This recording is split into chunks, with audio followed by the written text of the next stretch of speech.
All right, back again like we never left. World Bank Kingdom conversation here on another hot Wednesday. Even though I don't know what the weather has been like, because the weather sometimes will be hot, sometimes it will be a little bit breezy, but then it is what it is, and I'm glad to be here again, to be seated here, bringing back to you this conversation as we go deeper again onto this theme that we started in the month of March, why intelligent Nigerians remain stuck financially. And it's been weeks, week after week, we've been here just trying to learn the truth about why intelligent Nigerians remain stuck financially. Why should any intelligent person be stuck financially? And last week, where I had Pastor Lumide, we went far and wide, explored the different sides to the conversation, and we are here again, hoping to find more truth, hoping to learn again, hoping to find something that will liberate someone out there. And for me, it has been moment after moment. I've had to go back to these things again, reflect on them, and really draw truth and lessons from them. Kayode is my name. Once again, glad to know that you join in today on another edition of World Bank Kingdom Conversation. As you can see, or as you know, that I'm not always here alone. I have with me another guest of mine. Is no stranger to us, but definitely is my own special guest. Please make welcome Mr. Sam Naike. Good evening. Good evening, everyone. Good evening, Kayode. Yes, It's good to be here. Yes, so Thanks to the Bridge Network. yes, and just in case you're meeting Mr. Sam Naike, he's a pastor, he's a conference speaker, and he's also a performance strategist. He also owns a company called Getting Ahead. He also hosts this annual conference, Get Ahead Conference, and I'm sure that it will be a delight for us just listening to him and just leaning to his wisdom. But just as we've done, and as we've been doing for the past couple of weeks for World Bank Kingdom Conversation, as relating to this theme, what we've done is to speak to some of our community members to get their thoughts on why they think intelligent Nigerians remain stuck financially. So I'll take it over to Mr. Olana to take us away.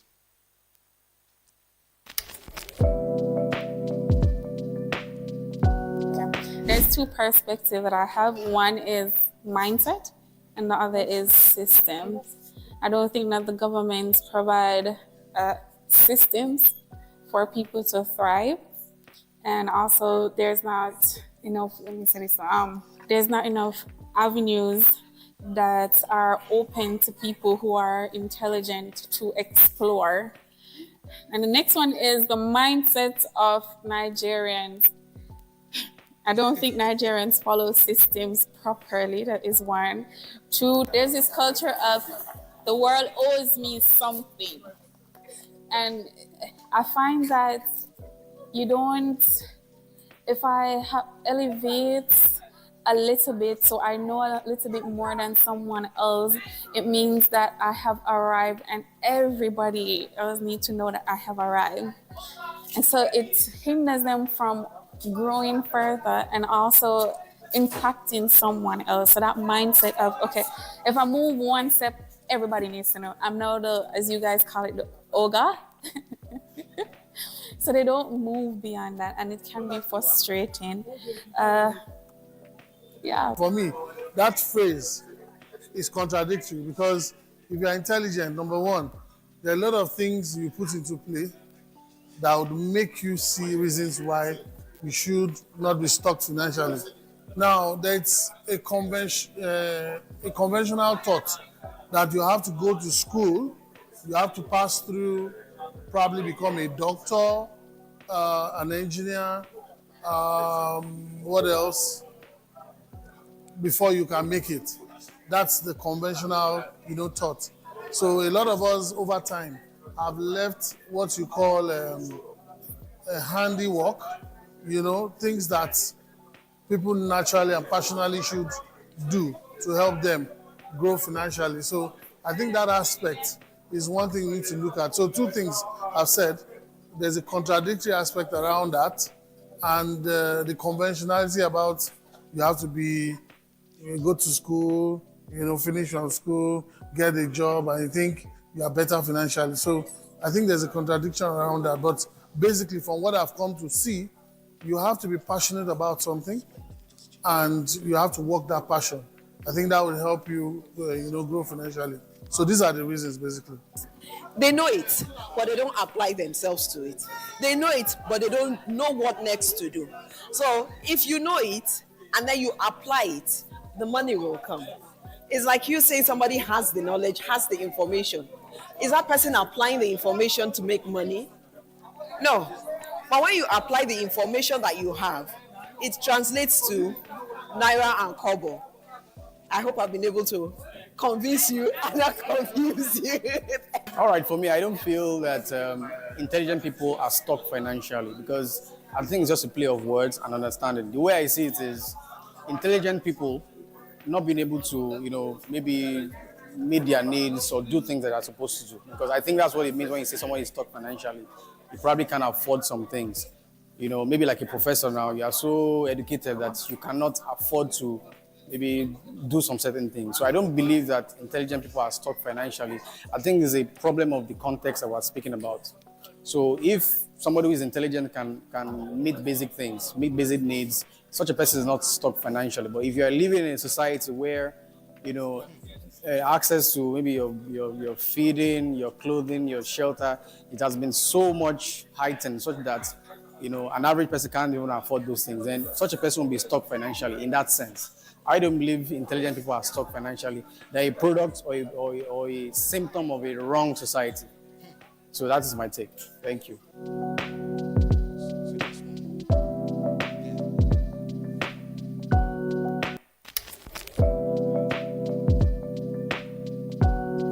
It's very simple. Just because you are intelligent doesn't mean you are intelligent financially. So financial intelligence and general intelligence are not the same. So this is why some Nigerians who you think are intelligent are stuck financially, is that they might have some intelligent knowledge about other things, but they might not be intelligent financially. If you go and check the Israelis or the Israelites, the reason why they all do well financially, according to data, out of every millionaire in the world, about 3 or 4 are Israelis. Why? It's simply because they have financial intelligence, not general intelligence. That's basically why I think. Honestly, if we're intelligent, we shouldn't be stuck. So saying intelligent Nigerians are stuck financially, it's a bit stretched, because part of intelligence is knowing how to unstuck yourself. But why are Nigerians stuck generally financially? Yes, we're stuck because we're looking at the wrong things. Usually we're looking at finance, we're looking at things beyond our control. We're looking at things that we can't do anything about, when we should be looking at things we can actually work on or do something about. So that's why most people are stuck financially. So the moment you take yourself out of, this is wrong, that is wrong, this is not working, that is not working, and you say, okay, what can I do? You begin to see solutions, and with solution comes money. So if you're intelligent enough to decipher that, you shouldn't be stuck financially. Thank you. I think I will go scripturally. Deuteronomy 8:18 says that, remember the Lord thy God, for it is he that giveth thee power to make wealth. Now, a man of God said power has to do with knowledge.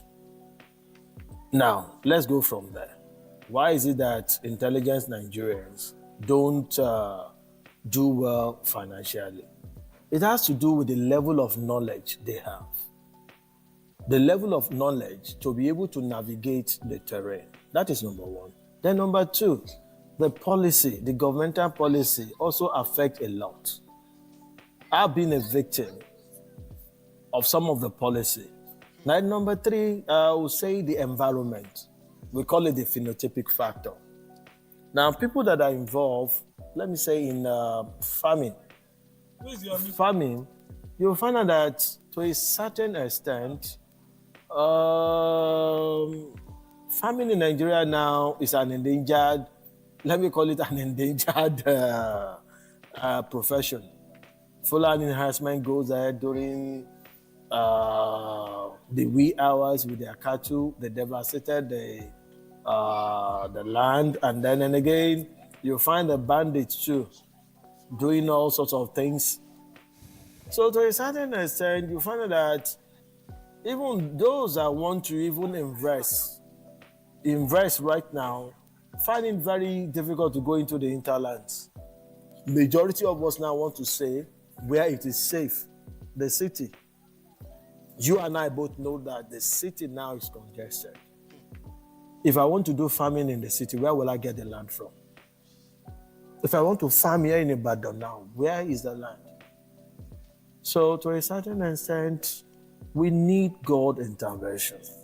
We actually need God intervention. And then I will close with this. I love this scripture. It says, seek ye first the kingdom of God and his righteousness. And every other thing that we have been pursuing, you understand, we start pursuing us. Now, most of these young intellectuals that you say they are not making headway financially, do they know God? Yes, some of them may know the word of God, but do they know the God behind the word? There are two different things for you to know God or to know the word of God and for you to know the God that is behind the word. I believe if we realign ourselves to do the will of the Father, seek him first.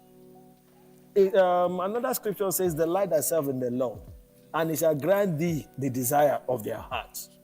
Still buttressing the first one that I quoted. If you do his will, he's bound to give you those things that you do not even ask of him. I think there's a difference between being financially intelligent and being an intellectual. So it depends on the knowledge that you have. So a lot of you are intelligent, but financial intelligence is another ball game entirely, which has to be learned. And I don't think it is taught in school. So apparently that's why most people don't have an idea of what it is.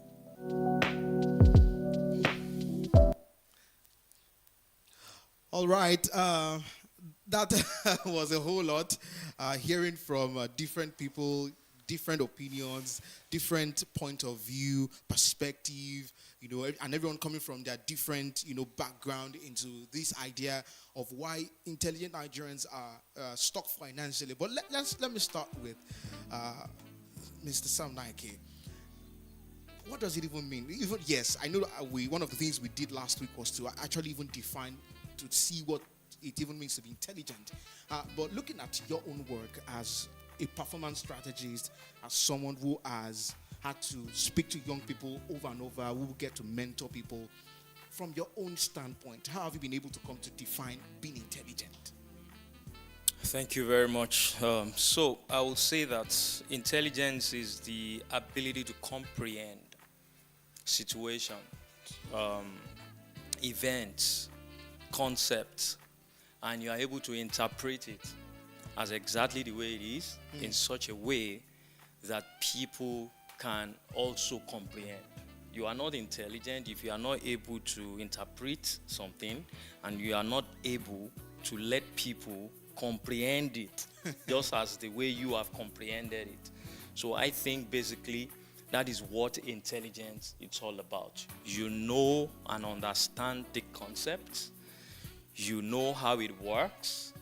Not enough to do that, but you can also share that knowledge with people in such a way that they understand. That is why while we were in school, there is this guy, I don't know about you, who seemed to be more intelligent than us. We sat in the same class, we listened to the same lecturer, but this guy, when we are done, everybody resumed in his room to say, Prof, can you explain what this guy was saying? Then Prof, we call him Prof then breaks everything down. It must have been that Prof understood these concepts, internalized it so well, and is able to share it with us in the same way that we can also see the same way he saw it, and we were able to pass the course. So I think basically intelligence is about your ability to comprehend, understand the situation, the concepts, and be able to share that knowledge. Let me try and put you on the spot for a moment. Yeah. If you look at the crop, thankfully your work even addresses more of young people. not basically young people. Anybody. Anybody. Okay. But from your own work again, from the things you've done through the years, if you had to rate young Nigerians with the standard level of intelligence that should work a society, how would you rate it? Please come again. Standard intelligence that show that should work a society properly. Okay. So what I would say that I have noticed about young Nigerians is the fact that a lot of them, not all, do not realize that there is a lot of gap between knowing and doing. There is a gap. Knowing is not enough. Knowing cannot deliver any man. It is the doing that delivers people. All right? That is why, let's go back to the scripture. This prodigal son left. And at a point, he came to himself. That's a knowing that, I'm suffering. Oh, this level I am is not okay. Oh. The scripture says he came to himself and said to himself, and I will arise. And I will arise. At that point in time, it was just a knowing. He can't deliver him.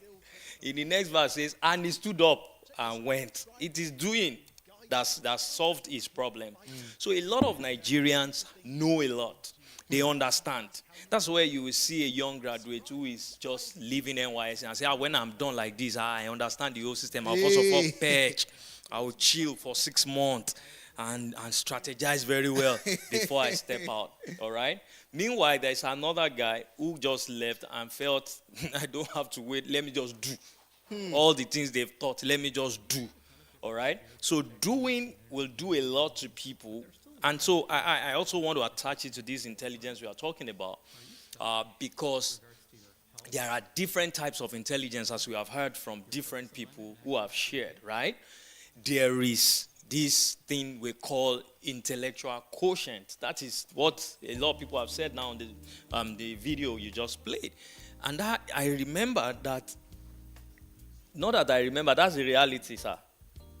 All you need to pass in school is to study, to understand the concept, write it the way the lecturer wants. You are going to come out with first class. That's all we need. So, the academics or school environment responds to intelligence, intellectual quotient, automatically. And then you have your grades, right? That is a type of intelligence, intellectual quotient. There is emotional quotient. That's that you are intelligent when it comes to emotion. You understand the environment, you understand people, you know what gets this person angry and you don't trigger it. You know your boundaries and all that. That's emotional intelligence, right? That's another type of intelligence on its own. So I think the word intelligence over the years has been associated with what do you call this scholar guy? Like with someone who is like a book. We have associated that word intelligence with book. And it's beyond that.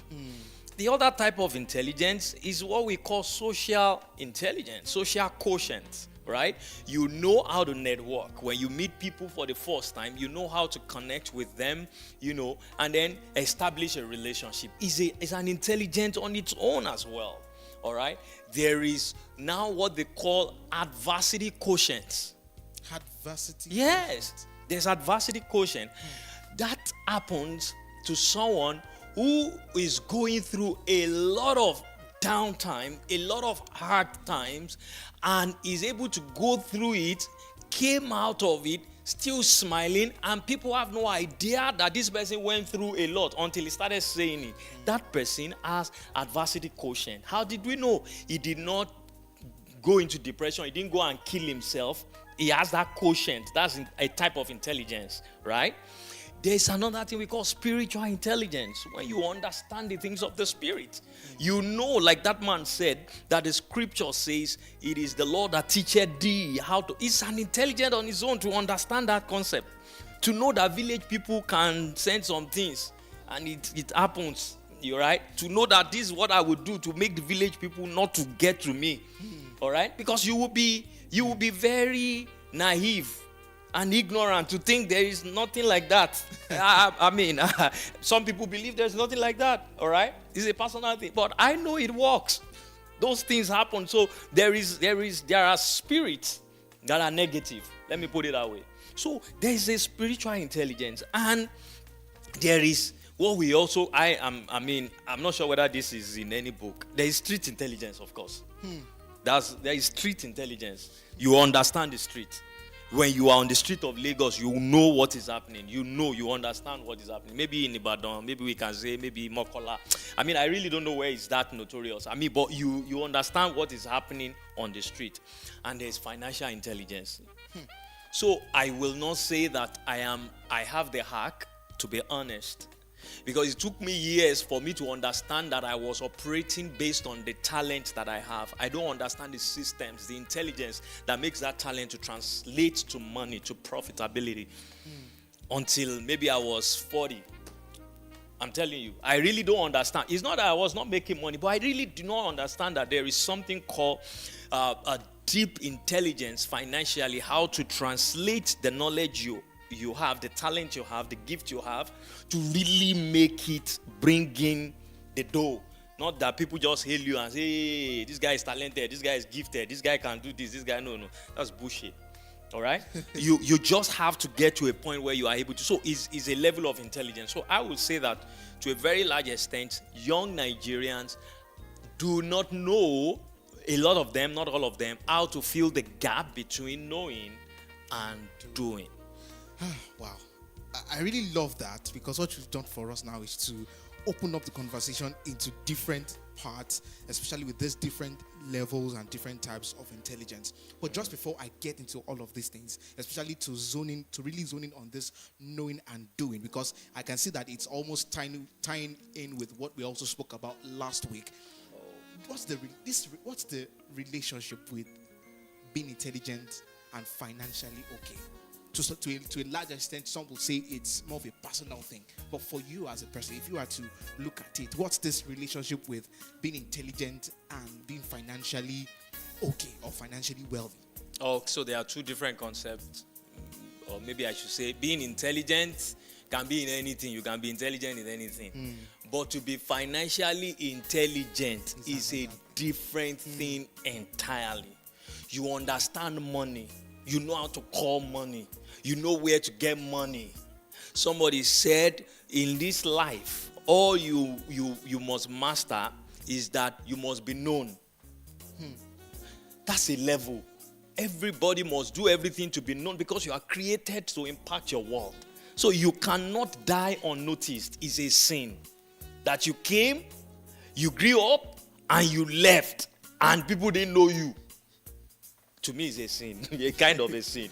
Because you are the light of the world. So you must be known. That's one. That's the first stage. You must be known for something in particular. You must be known for something. That's the second stage. You must be known not just for something, but for something great. You must be known. You must be known for something. You must be known for something great. It does not stop there. You must be known for something people want. You must be known for what people want. If you are known for what we don't want you. If you are known for what I don't want, invariably I won't want you. You must be known for what people want. And the last stage, which is connected to this, is that you must be known for what people are willing to pay for. You see where finance comes in. So somebody will ignorantly stay at the first four stage and not make the first stage translate to what people are willing to pay for. That move on its own, that final stage, is financial intelligence. To know that this one is what people are paying for. And that is why you will see a medical doctor who will just think at the point and say, hey, these are all the years I've spent in medical school, and I've done this thing now, I'm just on salary. You will see some of them just divert and say, I want to be selling medical, what do you call it? Equipment and all that. They go into the business side of medicine.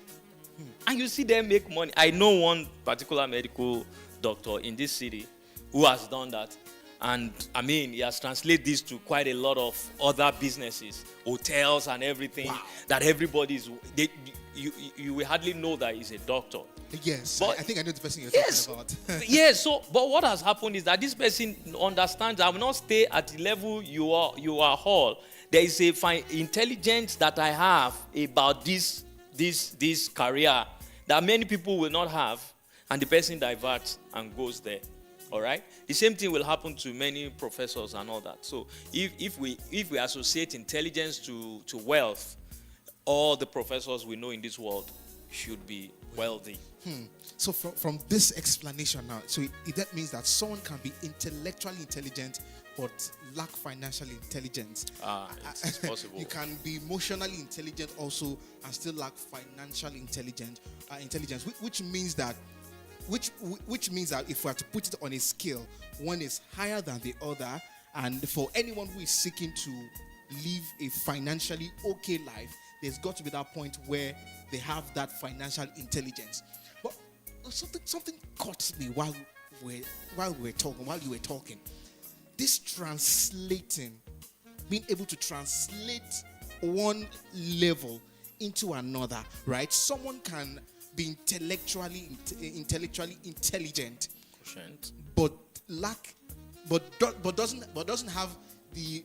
doesn't have enough capability to translate what he knows to bring him money. Now let's talk about that translating, and I would love to really share from your own experience, especially from the fact that it took you years for you to be able to break through that part where you can actually see that this is not just a talent that I just want to be making small change. I really want to build a system and actually make it make money for me.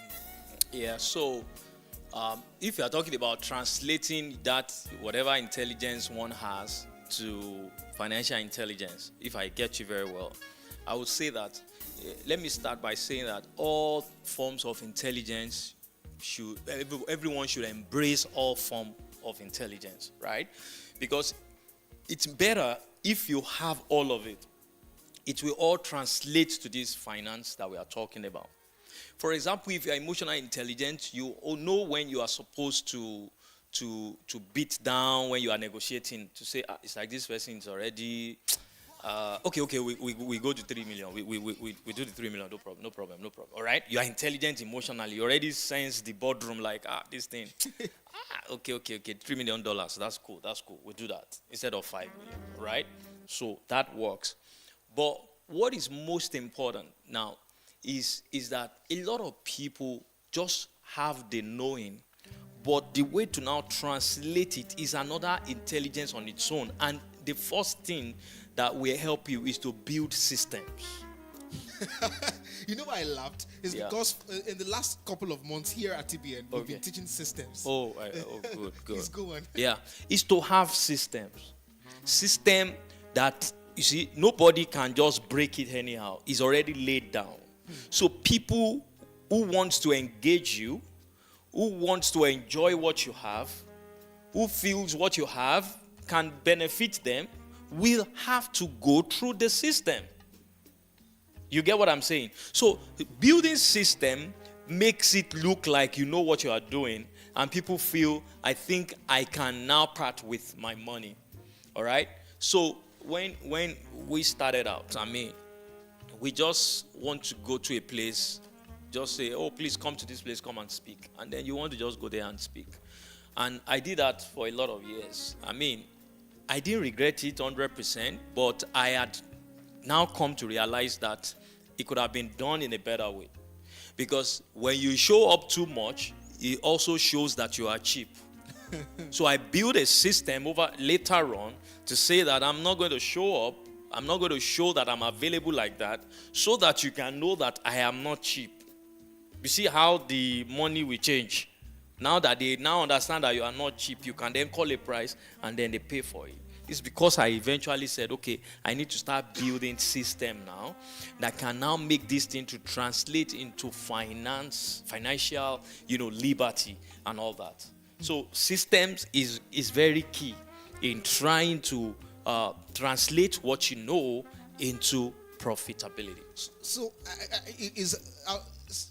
again, this system, because at the end of the day, this is what we are trying to achieve, to say that, okay, we are, because like I said, it's almost as relating to something that we spoke about last week in terms of information. Some people can be intelligent but don't have the information they need to translate also what they know into what can bring them money. And just as I've said also, people know but can't do. And the next level now is to say systems. You can't just say you are intellectually an intellectual. I can't say that you know book, and you can't. And we look at your financial life, nothing is coming forth. Even though some people like to argue that maybe it's its personal choice, but we're looking at the big picture now. Now, talk to us about systems. Talk to us about systems. What is systems about? How do you create systems? How do you align systems? How do you make systems work for you? Okay, so I think if I remember, system is save yourself time, energy, and money, right? Save yourself time, energy, and money. System, right? Okay, so part of what I may not maybe be able to align it with other, businesses at this point in time, right? But then let me just look at the simplest way to put it. For example, if say you are a content creator now, you just like to drop content online, right? And you are thinking that by the time you keep dropping this content, after a while, people will start paying you and calling you for what do they call it? Endorsement, or to do some brand partnership and all that. No, it doesn't work like that, right? You have to build a system and say, what is going to be my online structure system? What do I post on Monday? What do I post on Wednesday? Or do I want to post every day of the week, right? What kind of post do I want to bring out, right? Now, you also want to ensure that there is a system that says that when it's 9 a.m., your post must go out. It's not that you're just posting anytime, anyhow. You see, you are building system that this is how this thing works, all right? It is the accumulation of those systems. Then you also want to think about the fact that when I'm throwing anything out, how of a quality is what I'm throwing out? How well have I really, how well am I showing up? All right, you have told yourself that I'm not going to show up less than the standard that is required of me. All right, you want to know what is it that people require of a great content creator for them to have that brand partnership with them. You want to already know, and you build that system and say, okay, this is when I'm posting. This is the type of content I'm posting. I'm not just, anybody can be posting anyhow, but I'm posting a specific content that is addressing a specific issue. You niche down. That's another thing you have. So everything you are doing is system. It's not that today you just woke up, you feel like, today is Wednesday. Oh, I have had a lot of things I've not posted since morning, and then you decided to post 2 a.m. Or you post, 9 p.m. When you are supposed to post every 9 a.m., you already built a system. So all of those systems, it is what begins to show people outside that, oh, this person has a way he does his things. Everybody now see that, oh, there is a system to which this thing is done. And also, you already have it in your bio that if you want to reach out to me, click this link to talk to so and so. That is, you are building a structure around what you are doing that will make people see you as a serious person who deserves my money, who I should, partner with. So when greatness see greatness, they can acknowledge. So that is how, I'm just using that as an example. So when you have all of this in place now, that is how someone will notice you. And you cannot do this system, consistently over time, and the algorithm will not be on your side. It's not possible. It's not possible. All right? This is what I've tested over time. The algorithm will be on your side as a result of that, and will show you to many people, you become visible. So the challenge most people have is that when you have now built all this system and you are now visible, all right? When people visit you, do they meet system? Do they meet quality structure? It is until that that they can now think that they can take you as a brand ambassador or something. So I think that example simply explains how you can build system and structure for whatever you are doing to translate into finances.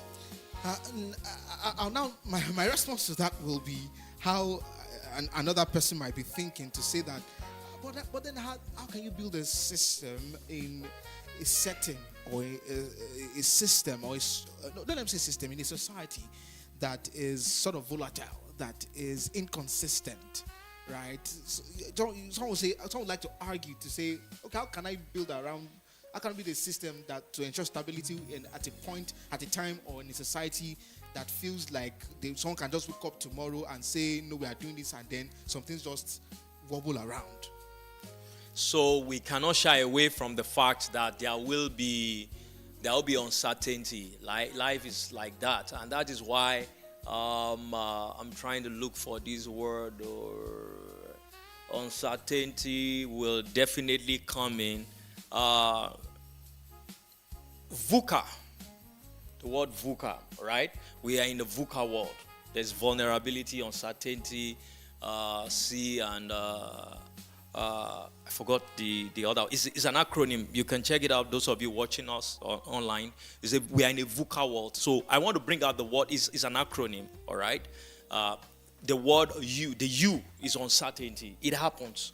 So what that's the people that opined this concept, part of what they said is that anybody who wants to do well in anything, who wants to translate whatever he or she is doing into finances in this 21st century must understand this VUCA concept, and uncertainty will come. But your ability to adaptability is still showing that you have a level of financial intelligence. The moment you notice that uncertainty is coming, you quickly adapt, right? You quickly adapt and say, okay, so what do I do next? So, for example, in Nigeria, we also, even with all of what I have said, we also cannot also jettison the fact that government policies and all that is not helping quite a number of people who want to also build this thing. But then what I would say is that the world is a global world now. Whatever it is anybody is doing here, you must do it in such a way that it is not only people within your community, within your country that is saying yes to what you are doing. People outside the country must be able to see what you are doing, because there is opportunity for you to put anything you are doing out there for people to say. Somebody said, I can never forget, that do whatever you are doing in such a way that it will not only pass the test of locality, but it must also pass the test of universality. Yes, right? yes. What it means is that whatever it is that you are doing, right, as I am speaking now, if anybody is watching me online and they can nod their head right now that maybe this guy is making sense, it just means that if somebody is watching it in Germany, the person should nod his head too. If only people that can nod their head is in Ibadan, and people get to see this thing in Germany and they didn't nod their head, what I have done has passed the test of locality. It has not passed the test of universality. You get what I'm saying? So someone that wants to be financially very, very okay, thank you for putting that acronym up, must do things that will not only pass the test of universality, locality, but it must pass the test of universality. So when people refuse to pay you here, people are paying you, outside of the country. I mean, we are now in a world where you cannot be boxed. I'm telling you, there is no excuse for you not to be financially okay. If anybody is listening to me, if you are able to listen to this kind of podcast, and you are in this environment, you have been exempted from people who should say they are financially stuck, because there are a lot of things you can do. You cannot be in this church, for example, and be stuck, because there are information that are coming out of this place that I got years ago that made me know that this poverty thing, me and him, we have separated for life. It was the fact that I was delivered through information. When you are informed, you cannot be deformed. I want to take us back to how we also started, that people know and they don't do. So why? I want also have a feel of why or how is it that someone can know and lack the ability to do?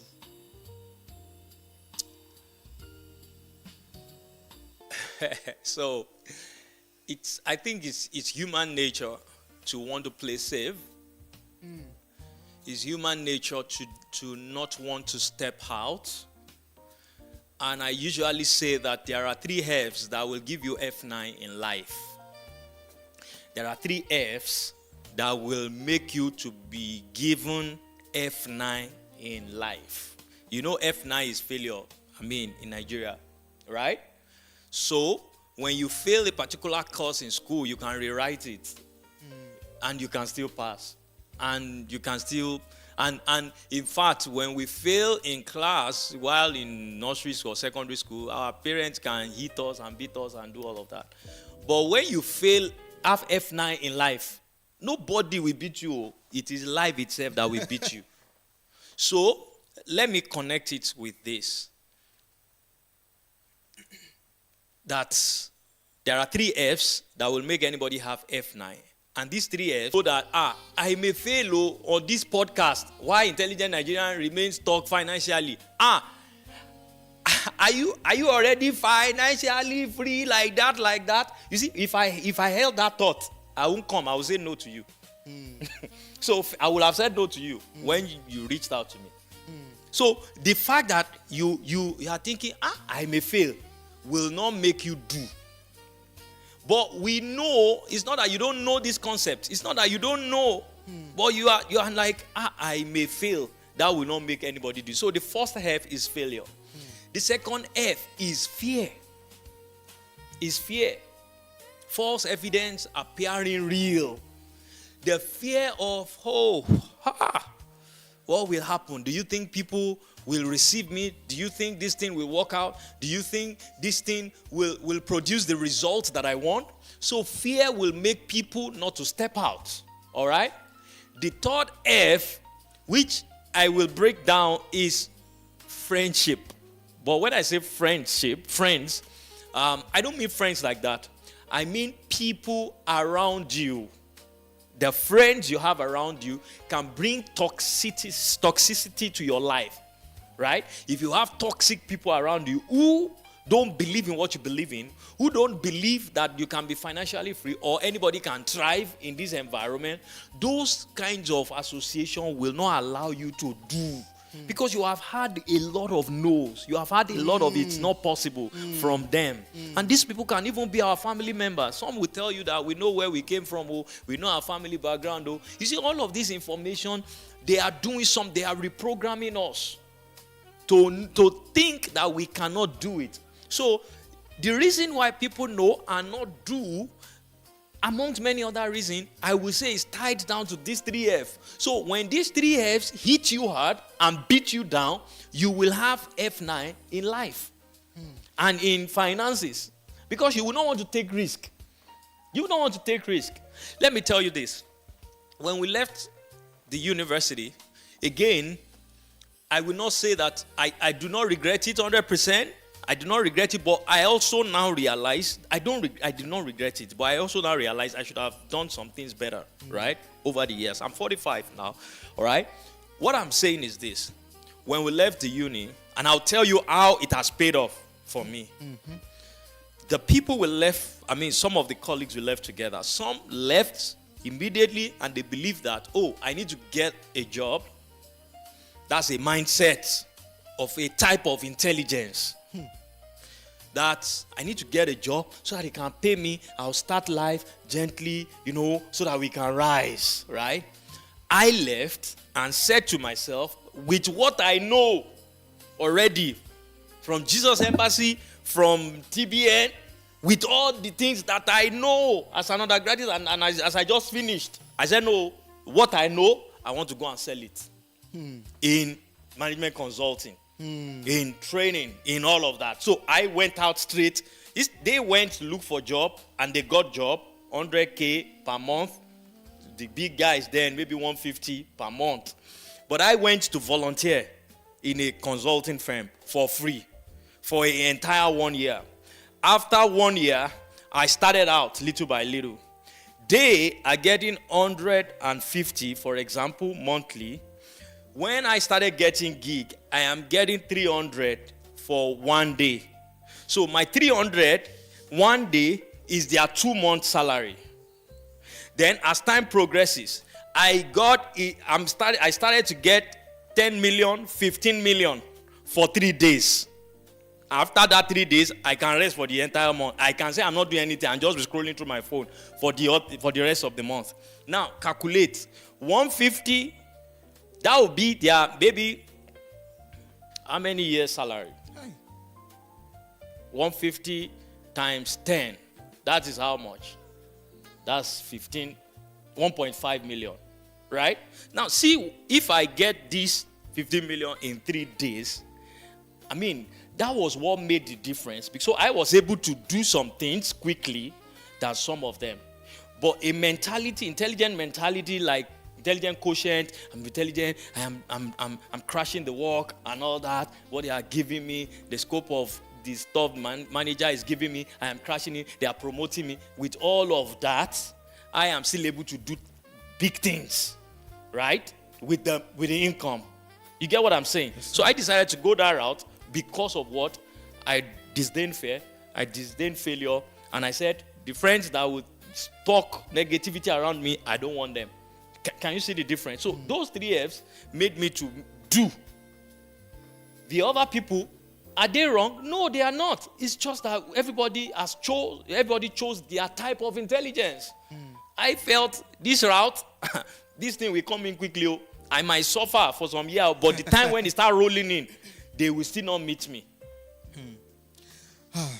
Amazing. Now, let's zone this into financial intelligence. So, for anyone who has been listening to us, will now be able to deduce that it's not enough to say that you are intellectually intelligent. There's got to be that point where you learn about financial intelligence, where you open up yourself to information. But then it's not just about the information now. It's about doing, and it's about translating. And then we now go deep down into why is it that some of us know, because some will have read books on finances, gone for seminars, but then still remain stuck in a way. And then that's why I had to ask that question now. Why is it that someone can know and not do? So now let's unlock these 3 F's for why people are held down by the things they know. So fear, how can people break free from fear, especially when they've opened up themselves to financial information, but somehow, somewhere, there's this fear that is holding them back from actually doing from what they know about money and finances. Yeah.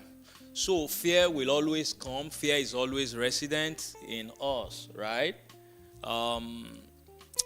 The day we were given birth to, we were free, right? The day human being came into the equation and we realized this is human being, they are the one that brought fear to us. Hey, don't touch that thing. Don't do this as a child, right? That's what our parents told us. So is in a way, they are instilling fear that if you do this is going to happen. So somehow we have grown with it. But fear has no power over you, especially when you're a Christian.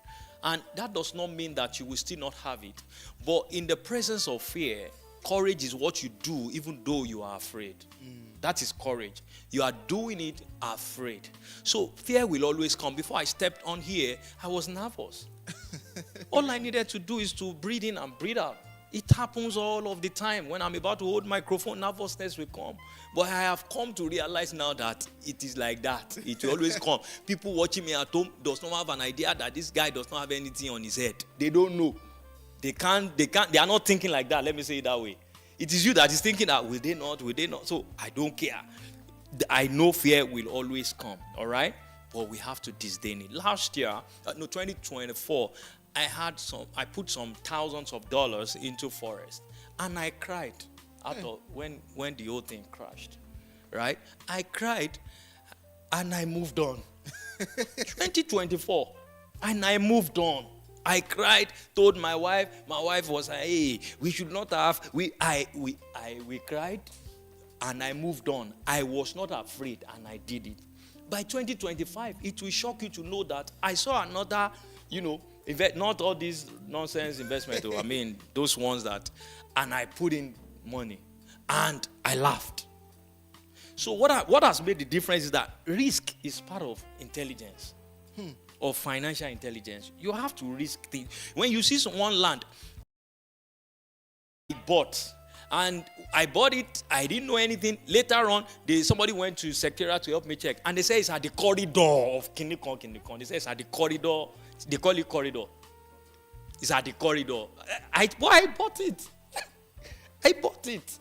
So now they say it's at the corridor. This corridor they are saying that it's at the corridor that government may come for it. Government may not come in the next 20 years. They may come tomorrow. If they come tomorrow, we will try other things again. If they come in the next 30 years, before 30 years, I would have sold the land. All those land banks, I would have sold them and I will make big money. So did I not scale through? So life fear will always come. All right? So that is very, very critical. We just have to move on. So what about the friendship, the association? Yes, association. All right. So let me say this. What I have realized is that your environment is very, very important. And part of those things that helped me was environment. I've said it here on this podcast. Before. I don't know whether I even said it at TBN. 1 year like that, I was opportune to share the word. My environment was going to put me down growing up. But when I got into an environment of Jesus Embassy and saw that this is a church, I said, is this a church? You see, that thinking, I'm just being vulnerable here. That I'm like, that I am in church, there is AC, everything is prim and proper. I said, this is church compared to where I'm coming from. You see, that changed my thinking. Then to TBN, I also saw a setting. Pastor Francis is not the conventional pastor like that. So he does things in creative ways. So that creativity, that environment helped me, shaped some things. And from there, I started making sure the kind of people that I move with are the people that are going where I am going. If you go to a store where they are selling fish, Kayode, if you go to a store where they are selling fish, right, and you stay there for 7 hours, by the time you step out of that place, you are going to smell fish. The same way, I realized when I went to Dubai, there was a day me and my wife just went to the perfume stores. That was the whole day. We used it just shopping perfume. We were window shopping though. We just bought a few. We were just going from one, there's a market for perfume. We were moving from one to another. And by the time we were done, about to enter the train to go back to the hotel, we were smelling good. What has happened is that we stayed too long in a perfume store. By the time we came out, we are smelling good. So when you stay with people that are not financially intelligent, I don't want to use the word poor, right? Too much. You listen to them too much. Sir, you can't be delivered. There is no way you can be delivered. Do not say confederacy to what they say confederacy to. Do not fear their fear. That's what the scripture says. Let the weak say that I am strong. Let the people that are poor, let them say that I am rich. They did not know that you are poor. He said, yeah, we know you are poor, but don't say it. Don't join people that are saying. Blessed is the man that does not walk in the counsel of the ungodly, nor stand in the way of the sinner, nor sit in the seat of the scornful, but his delight is the law of the Lord. This man, whatsoever he lays his hands upon, will prosper. You see, he's talking about association. Blessed the man that does not walk in the counsel of, that does not sit in the seat of the scornful, that does not stand in the way of the sinner. His relationship. He's talking about relationship. So your association will determine your end. Man, it's been such a session. But lastly, I want you to speak to someone right there. I sense that there's someone who may be listening here. This person feels like they have so much talent. They are trying their best. They are doing all that they need to do. They know that they are sort of intelligent, even beyond being intellectually intelligent, but they just know that they are intelligent and they know that they carry something, but it's as though they are just somehow stuck financially. What is that one word that you have for that kind of person? I will say this is the mathematics of competitive hedge. I call it mathematics of competitive hedge. It is this: what you know plus how you express it, multiplied by the people you know and the people that knows you, is equal to visibility and success. Please come again, sir. What you know plus how you express what you know, multiply by the people you know, and the people that knows you will be equal to visibility and success. This is how it works. A lot of people are talented. That is what they know. How do you express your talent? Where are you expressing your talent? Right? How you express it is very, very important. Now, multiply by people that you know. Who are the people you know that can help you scale, that can promote you? It is not enough to know. There are people must know you. The key people must know you. All right? If you are, for example, you are a music person and you are really good at this thing, how do you sing your song? What's the creativity in your song? How do you express your song? How many people do you know? How many pastors in Ibadan knows you? When they know you, it's also important. They have to know you, that guy. Sabi, that guy is gifted. So those are the people that we create platforms for you that will make you become visible. So in the journey to relevance, you have to really work on these 4 things. What I know, how am I expressing it? What platform am I expressing it? With what level of creativity am I using to express it? Who are the people that I know that I can collaborate with, that can help me? Who are the people that I should work on so that they can know me? Where are the events I can go for them to know me? All right? When they know you, we understand God is the only one that can promote you. But then,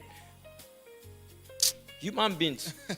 It's a sort of Jesus that he grew in favor with God and man. Aha.